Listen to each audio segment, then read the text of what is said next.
నమస్తే అండి అందరికీ. ఎండాకాలం వచ్చిందంటే మన ఆడవాళ్ళు ఏం వడియాలు వేయాలి, ఏం తొక్కులు పెట్టాలని ఆలోచిస్తూ ఉంటాం కదండి. మీరు మామిడికాయ తురుము పచ్చడి ఎక్కువ రోజులు నిల్వ ఉండాలి, బూజు పట్టకుండా ఉండాలి అంటే ఎలా చేయాలో ఈ వీడియోలో చూద్దాం రండి.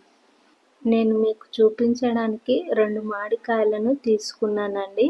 ఆ తర్వాత మామిడికాయలను తొక్కు తీసేసి ఈ విధంగా తురుముకోవాలండి. ఈ విధంగా తురుముకున్న దాన్ని ఒక తెల్ల బట్టలో వేసి ముద్దలా చేసి ఈ తురుమును వాటర్ లేకుండా పిండుకోవాలి. ఇలా పిండుకుంటే పులుపు పోతుంది కదా అని అనుకోవచ్చు. దీని గురించి చివరిలో చెప్తానండి.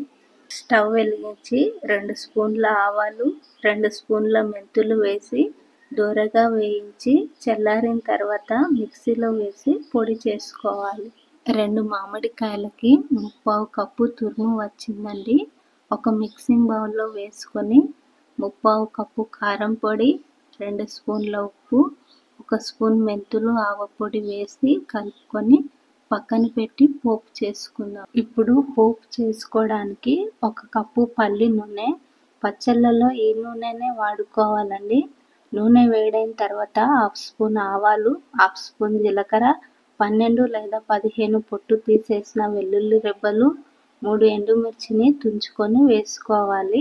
కొద్దిగా పసుపు వేసి స్టవ్ ఆఫ్ చేసి ఆ వేడిలోనే వేగుతాయండి.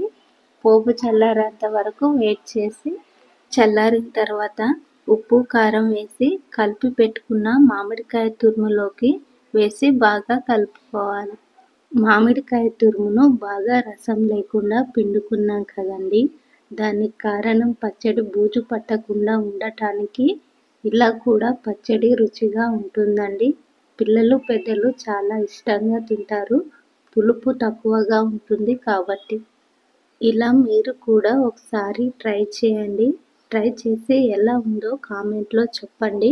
వీడియో నచ్చితే లైక్ చేయడం మర్చిపోకండి.